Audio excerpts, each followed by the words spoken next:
नमस्कार दोस्तों, मैं जितेंद्र बेनीवाल आपके सामने फिर से हाजिर होता हूँ करंट अफेयर के सेशन के साथ। और आज का जो करंट अफेयर रहने वाला है 30 सितंबर 2020 का ये सेशन रहने वाला है। और आज के दिन हम वेरी इंपॉर्टेंट वो क्वेश्चन उठाएंगे जो एग्जाम में पूछे जाने की पॉसिबिलिटी सबसे ज़्यादा है। यहाँ से एग्जाम में क्वेश्चन बनने योग्य हैं, तो उन क्वेश्चनों के हम देखते हैं और देखते हैं हमारा पहला क्वेश्चन क्या है। तो पहले क्वेश्चन पर नज़र डालते हैं हम। पहला क्वेश्चन हमारी स्क्रीन पे जो शो होता है वो देख लेते हैं क्या है। हाल ही में देश में शहीद भगत सिंह का कौन सा जन्म दिवस मनाया गया था। हाल ही में जो शहीद भगत सिंह है इसका जो जन्म दिवस मनाया गया था वो कौन सा मनाया गया था। वो मनाया गया था 113वां जन्म दिवस। बात कर लें शहीद भगत सिंह का जन्म कब हुआ था, तो जन्म हुआ था 28 सितंबर 1907 को। कहाँ पे हुआ था ये क्वेश्चन भी आ जाता है, लायलपुर में। कहाँ पे हुआ, लायलपुर। और ये लायलपुर कहाँ पे पड़ता है वर्तमान में, ये लायलपुर वर्तमान में पड़ता है पाकिस्तान में। तो पाकिस्तान के लायलपुर में 1907 में शहीद भगत सिंह का क्या हुआ था, जन्म हुआ था। इसके बाद कुछ और फैक्ट देख लेते हैं शहीद भगत सिंह के। 1923 में इसने कॉलेज ज्वाइन किया था, और कॉलेज कौन सा था, नेशनल कॉलेज लाहौर। लाहौर के अंदर 1923 में क्या कर लिया था, कॉलेज ज्वाइन कर लिया था। 1924 में एचआरए कानपुर।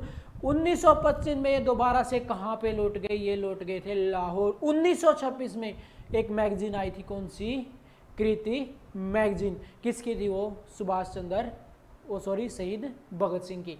इसके बाद बात कर लेते हैं इसको पहली बार अरेस्ट कब किया गया। क्वेश्चन पूछा गया रेलवे वगैरह में कि पहली बार गिरफ्तार कब किया गया, तो पहली बार गिरफ्तार किया गया था इसको कब, 1927 में। इसके बाद बात कर लेते हैं इसकी शहीद भगत सिंह की जो डेथ हुई थी वो मृत्यु कब हुई थी। तो इसकी जो डेथ हुई थी शहीद भगत सिंह की, तो डेथ हुई थी 23 मार्च। और मुझे कमेंट में बताओगे आप इस दिन और किस किस की मृत्यु हुई थी। जो 23 मार्च 1931 को फांसी दी गई थी वो किस किस को दी गई थी, तो वो आप मुझे कमेंट बॉक्स में बताओगे। तो 23 मार्च को फांसी दी जाती है किसके कारण, गांधी जी एक समझौता करते हैं इरविन के साथ, इरविन समझौता। कौन सा समझौता होता है, 1931 में इरविन समझौता। और उस समझौता के बाद इसको क्या दी जाती है, फांसी दी जाती है। इसके साथ दो महान नायक और थे जिसको क्या दी जाती थी, फांसी दी जाती थी। इसके बाद नेक्स्ट क्वेश्चन देख लेते हैं हमारी स्क्रीन पे। नेक्स्ट क्वेश्चन कौन सा शो होता है फटाफट से, तो नेक्स्ट क्वेश्चन हमारी शो पे स्क्रीन पे होता है, हाल ही में किस मंत्रालय द्वारा कोविड-19 वैक्सीन पोर्टल लॉन्च किया है। इंपॉर्टेंट क्वेश्चन बनता है, हाल ही में किस मंत्रालय द्वारा कोविड-19 वैक्सीन पोर्टल लॉन्च किया गया है, तो वो किया गया है हेल्थ मिनिस्टर के द्वारा। किसके द्वारा, हेल्थ मिनिस्टर के द्वारा। अब इसमें बात करते हैं हम, हेल्थ मिनिस्टर के द्वारा जो इसकी स्थापना की गई है, किसकी, पोर्टल लॉन्च किया गया है। और वो पोर्टल लॉन्च करने वाला कौन है, नाम क्या है, ICMR। और ICMR की अगर स्थापना की बात करें तो स्थापना कब होती है इसकी, 1911 में। बात कर लें इसका हेडक्वार्टर कहाँ पे है, तो हेडक्वार्टर कहाँ पे है इसका, हेडक्वार्टर है नई दिल्ली के अंदर। तो हेडक्वार्टर कहाँ पे है इसका, नई दिल्ली के अंदर। देखो ICMR की स्थापना हुई थी 1911 में, और हेडक्वार्टर कहाँ पे है, नई दिल्ली में। इसका मतलब क्या है, Indian council of medical research, Indian council of medical research. यहाँ पे आप जैसे ही सर्च करोगे आपको क्या मिलेगा, कोविड-19 के क्या मिलेंगे, पोर्टल मिल जाएंगे। आप वहाँ पे हर वैक्सीन की जानकारी ले सकते हो कि ये वैक्सीन अब यहाँ पे पहुँच गया, इतना यहाँ पे पहुँचेगा, इस टाइम तक ये भारत में आ जाएगा। अब मैं आपको एक बात और बता देता हूँ। अब आप कुछ लोग सोच रहे होंगे अभी कोविड-19 का वैक्सीन आ जाएगा, अब ये हो जाएगा, वो हो जाएगा। अगर हम हमारी बात करें, औरों को छोड़ो, हम हमारी बात करते हैं हमारे देश की, तो बात करते हैं जो वैक्सीन आने की पॉसिबिलिटी है वो कब है, 2021 में। 2021 में वैक्सीन आने की संभावना है, लेकिन आने के बाद भी 1 साल लग जाएगा हमें। आने के बाद भी क्या है, 1 साल। 1 साल का हमारे पास कम से कम टाइम होगा। 1 साल में हम क्या कर सकते हैं, इसको हर व्यक्ति के पास पहुंचा सकते हैं। अब ये नहीं है कि वैक्सीन आया 2021 में और हम भागे भागे जाएंगे और वैक्सीन लगवा लेंगे, नहीं, ऐसा कुछ नहीं है। अपने आप को अगर सेफ रखना है तो आने वाले टाइम तक, कुछ टाइम तक क्या रखना पड़ेगा आपको, मास्क रखना पड़ेगा जी। क्या रखना पड़ेगा? मास्क रखना पड़ेगा। ये नहीं है कि वैक्सीन आएगा और हम मास्क को त्याग देंगे। सिर्फ हमारी जो सेफ्टी करेगा वो क्या करेगा? मास्क ही करेगा। तो फटाक से नेक्स्ट क्वेश्चन देख लेते हैं हमारी स्क्रीन पे कौन सा शो होता है। तो नेक्स्ट क्वेश्चन हमारी स्क्रीन पे ये शो होता है, विश्व पर्यटन दिवस पहली बार कब बनाया गया? इंपॉर्टेंट क्वेश्चन है, विश्व पर्यटक दिवस पहली बार कब बनाया गया?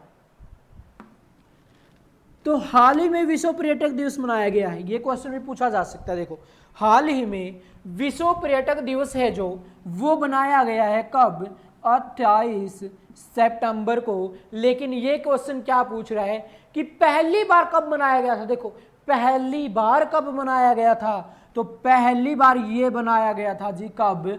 1980 के अंदर। तो पहली बार कब मनाया गया था? 1980 के दशक में। अब इसकी बात कर लेते हैं। यहां से देखो इंपॉर्टेंट क्वेश्चन निकल के आने वाले हैं। पर्यटन दिवस, पर्यटन दिवस का महत्व की अगर हम बात करें तो महत्व कितना रखता है ये पर्यटन दिवस? अगर इसकी महत्व की बात करें तो हमारी कुल जीडीपी का 9.5% कहां से आता है? पर्यटक स्थलों से। कहां से आता है? पर्यटक स्थलों से। बात कर लेते हैं रोजगार, किसकी बात कर लेते हैं हम? रोजगार। रोजगार में भी कितने परसेंट भूमिका निभाता है ये? 8% भूमिका निभाता है। तो रोजगार में भी कितनी? 8% भूमिका ये निभाता है। अब इसके बाद बात कर लेते हैं, एक टाइम है, एक वो बनाया गया है World Tourism Organization. World Tourism Organization कब बना? तो इसकी स्थापना की अगर हम बात करें, वर्ल्ड टूरिस्ट ऑर्गेनाइजेशन की अगर बात करें हम, तो विकिपीडिया पे जब हमने सर्च किया तो 70 और 74, तो दो डेटे मिलती हैं हमें, 1970 और 1974। ठीक है, हम इनको किसी को नहीं जुटला सकते। 1970 के भी हमें बहुत सारा डेटा मिलता है और 1974 का भी बहुत सारा डेटा मिलता है। तो आपको करना क्या है? अपनी तरफ से भी इसको सर्च करके देखना है कि इसमें से कौन सा बिल्कुल परफेक्ट है। लेकिन मैंने जहां तक सर्च किया है 2 डेटे यहां पे मुझे मिली हैं। अब बात कर लेते हैं, आप बोलोगे सर ये क्वेश्चन एग्जाम में आ गया तो फिर क्या करेंगे? एग्जाम में क्वेश्चन आ गया, ऑप्शन में आपके 1970 है तो 1970 टिक कर दोगे, ऑप्शन में 1974 है तो 1974 टिक कर दोगे, या 1970 1974 डैश में दे सकता है तो भी इसको क्या कर दोगे? टिक कर दोगे। इनके अलावा कोई भी तीसरा ऑप्शन मिलता है उसको क्या कर दोगे? अनकरेक्ट करोगे। तो नेक्स्ट क्वेश्चन देख लेते हैं कौन सा स्क्रीन पे शो होता है। अब जो नेक्स्ट क्वेश्चन है हमारा, भारत में सर्वाधिक चंदन का उत्पादन राज्य है। अब आप कहोगे सर आप कर क्या रही हो? बहुत सारे स्टूडेंट होंगे अब ये बोलने वाले हैं सर ये इस प्रकार से क्वेश्चन क्यों पूछ रही हो आप? इनका तो हमें पता है कि सबसे ज्यादा भारत में चंदन कहां पे है? कर्नाटका में है, हम ठीक कर देंगे इसको। लेकिन बात यहीं खत्म नहीं होती, यहां से तो बात शुरू होती है। पता है आपको, मुझे पता है, आपने पता है कि चंदन का उत्पादन सबसे ज्यादा कर्नाटका में होता है। लेकिन अब बात जो मैं बताने वाला हूं वो समझने की, वो बात क्या बताना। बात करें हम कर्नाटक में क्या है? चंदन का सबसे ज्यादा उत्पादक क्षेत्र है। आंसर तो ये हो गया। अब बात कर लेते हैं यहां पे घटना क्या घटती है। तो बात करें हम, एक बार बात कर लेते हैं, डेटा देख लेते हैं। 1930 का अगर डेटा बात करें तो 4000 टन का उत्पादन होता था। बात करें 2019 तो लगभग 300 टन का क्या है? उत्पादन है। 300 टन का क्या है जी? उत्पादन होता है। अब यहां पे बात करें हम, अगर इसकी कीमत की बात कर लें तुम, वर्तमान में जो चंदन की कीमत है वो कितनी है? तो कीमत की अगर हम बात करें तो 2500 केजी क्या है? 2500 रुपये किलो, यानी कि 2500 रुपये किलो। तो इस प्रकार से इतनी कीमत है किसकी, चंदन की। लेकिन बात यहां पे भी खत्म नहीं हुई, लेकिन बात यहां पे भी नहीं खत्म हुई। सॉरी, हमने यहाँ पे कुछ मिस्टेक कर दिया है, यहाँ 2500 नहीं है तुम्हारा, यहाँ पे है 29,500।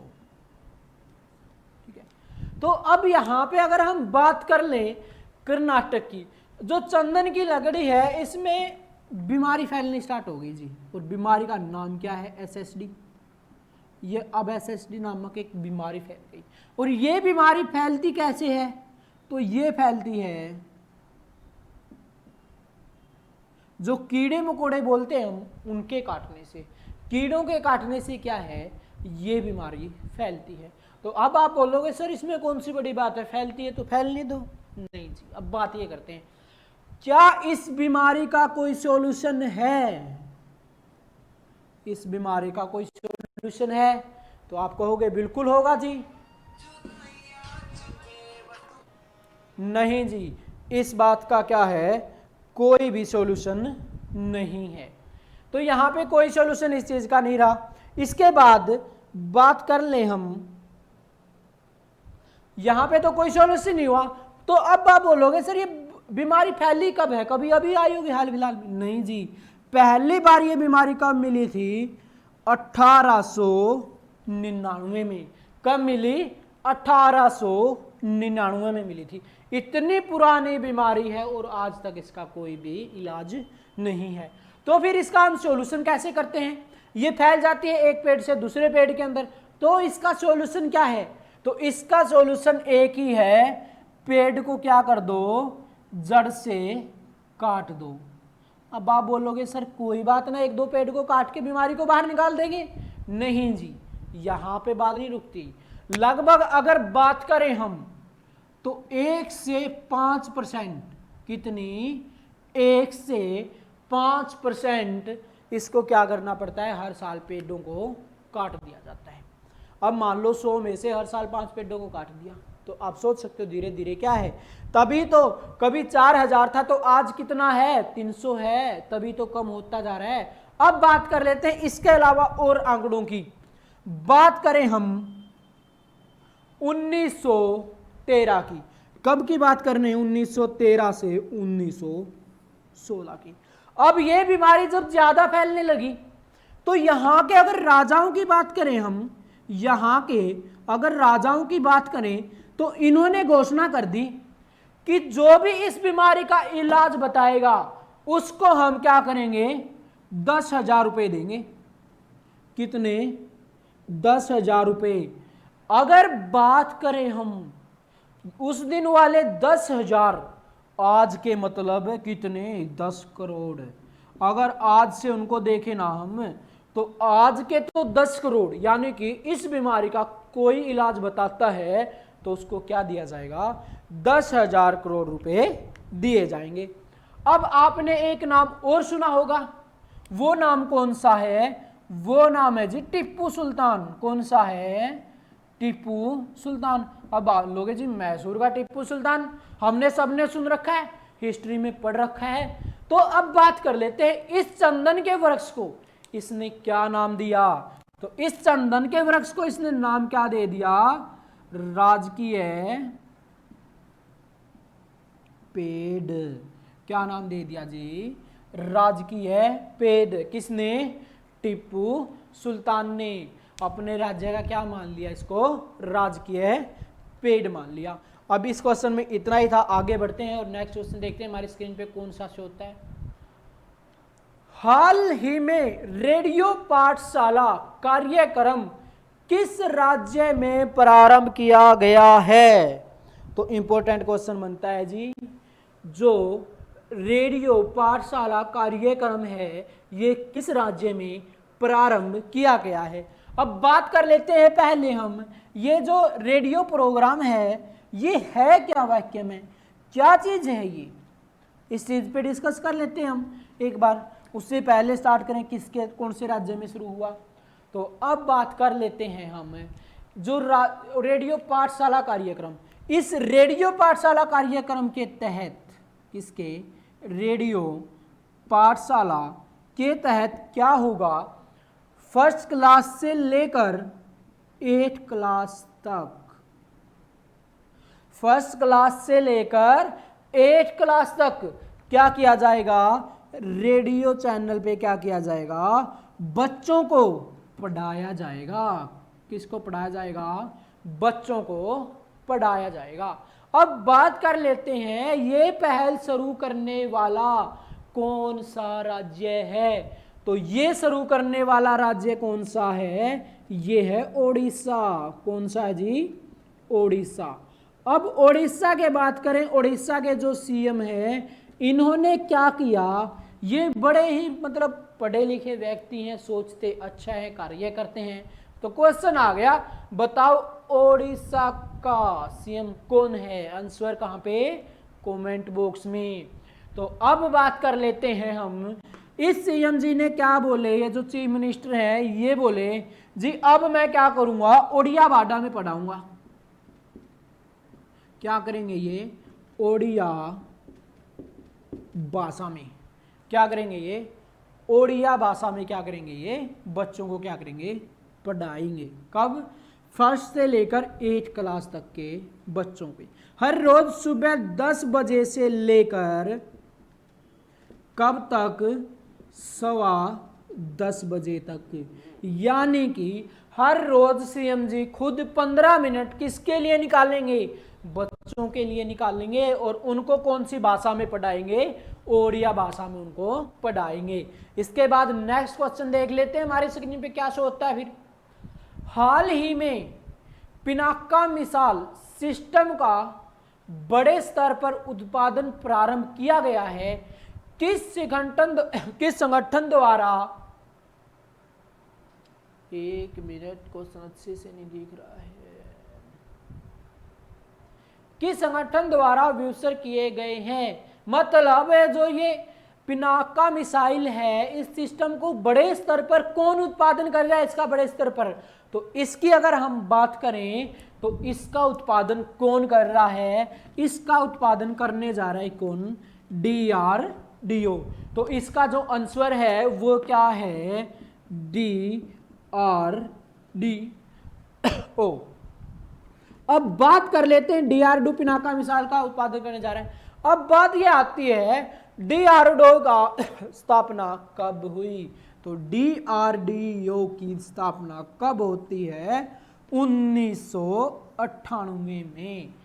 डिफेंस रिसर्च डेवलपमेंट ऑर्गेनाइजेशन, क्या है, Defence Research Development Organisation DRDO की स्थापना कब हुई, 1998 में, 1958 में, 58। अब बात कर लेते हैं ये किस पे रिसर्च कर रहा है, तो बड़े स्तर पर क्या बनाना जा रहा है, पिनाका मिसाइल पर। इसके बाद नेक्स्ट क्वेश्चन देख लेते हैं हमारी स्क्रीन पे कौन सा शो होता है। एकात्मक मानववाद का सिद्धांत किस विचारक द्वारा दिया गया है, एकात्मक मानववाद का सिद्धांत किस विचारक द्वारा दिया गया है, तो इसकी अगर हम बात करें ये दिया गया जी किसके द्वारा, ये दिया गया है दीनदयाल के द्वारा। किसके द्वारा दिया गया है, ये दिया गया है दीनदयाल के द्वारा। इसमें क्या है, ये बोलता है कि भाई मानव है ना जो, वो एक है, एकता का सिद्धांत देता है ये कौन, दीनदयाल उपाध्याय। यहां तक सब क्लियर है, दीनदयाल उपाध्याय क्या, एकात्मक मानवतावाद का सिद्धांत दिया इसने। इसके बाद नेक्स्ट क्वेश्चन देख लेते हैं कौन सा है, देश की सर्वोच्च मेडिकल शिक्षा की नियामक इकाई का नाम क्या है। अब ये भी इंपॉर्टेंट क्वेश्चन है जी, बिल्कुल इंपॉर्टेंट क्वेश्चन बनने जा रहा है। अब इसकी अगर हम बात कर लें तो क्वेश्चन एक बार मुझे ध्यान से देखने दीजिए, स्क्रीन पे शो नहीं होता अच्छे से कई क्वेश्चन। तो क्वेश्चन नंबर 8, देश की सर्वोच्च मेडिकल शिक्षा नियामक इकाई का नाम है highest regulator in medical education in India. तो जो इसकी बात करें हम, जो आंसर है national medical commission, national medical commission. अब इसका जो आंसर है वो है नेशनल मेडिकल कमीशन। इसकी बात कर लें, ये बनाया कब गया है जी, ये बनाया गया 25 सितंबर 2020, यानी कि अभी बन के तैयार हुआ है। अब बात कर लेते हैं इसमें टोटल सदस्य कितने होंगे, इसमें टोटल सदस्य होंगे जी 33, यानी कि एक होगा चेयरमैन, 32 प्लस 1, तो संख्या क्या रहेगी 32 प्लस 1। देखो नेशनल मेडिकल कमीशन अब ये देखेगा, शिक्षा पर ध्यान देगा, ये देखेगा कि पेपर किस हिसाब से करवाना है, कब करवाना है, क्या नहीं करवाना, किस में क्या चेंजेस करना है, वो सारा क्या देखेगा नेशनल मेडिकल कमीशन देखने जा रहा है, जिसकी स्थापना 25 सितंबर 2020 को हुई है। इसके बाद नेक्स्ट क्वेश्चन देख लेते हैं हमारे स्क्रीन पे कौन सा शो होता है। तो नेक्स्ट क्वेश्चन की अगर हम बात करें, हाल ही में विश्व रेबीज दिवस किस तारीख को मनाया जाता है, तो विश्व रेबीज दिवस है जो ये मनाया जाता है कब, 28 सितंबर को। तो विश्व रेबीज दिवस कब मनाया जाता है, 28 दिसंबर को। अब बात कर लेते हैं ये रेबीज दिवस कब मनाया गया जी, ये बनाया गया 28 सितंबर को। अब बात कर लेते हैं क्यों, एक व्यक्ति था जिसने इसकी खोज की थी, कौन है, लुई पाश्चर। कौन था, लुई पाश्चर। और इनके जन्मदिन वर्ष पर क्या है, इस डे को हम बनाते हैं, क्योंकि रेबीज का जो वैक्सीन तैयार करने वाला था वो कौन था, लुई पाश्चर। इसके बाद नेक्स्ट क्वेश्चन हम देख लेते हैं हमारी स्क्रीन पे कौन सा शो होता है। तो नेक्स्ट क्वेश्चन की अगर हम बात करें, तो हाल ही में हेल्थ इन इंडिया रिपोर्ट किस मंत्रालय द्वारा जारी किया गया है, हेल्थ इन इंडिया रिपोर्ट किस मंत्रालय द्वारा जारी किया गया है। तो इसमें बात कर लेते हैं ये किसके द्वारा जारी किया गया है, ये जारी किया गया हेल्थ मिनिस्टर के द्वारा। किसके द्वारा जारी किया गया है, हेल्थ मिनिस्टर के द्वारा। तो आज का ये इंपॉर्टेंट जो कॉन्सेप्ट था, जो इंपॉर्टेंट क्वेश्चन थे, इनको हम यहीं पे फिनिश करते हैं और फिर कल फिर मिलते हैं आपके साथ एक नए सेशन के साथ। तो इस तरह रोज हमें देखते रहिए, जिसको वीडियो अच्छी लगे वो लाइक करते रहिए, जिसके अच्छी ना लगे वो डिसलाइक करते रहो, जिसको अच्छी लगे वो शेयर करो, और अगर चैनल पे नए हो तो चैनल को सब्सक्राइब करो। तो आज के सेशन में यहीं, तो बाय।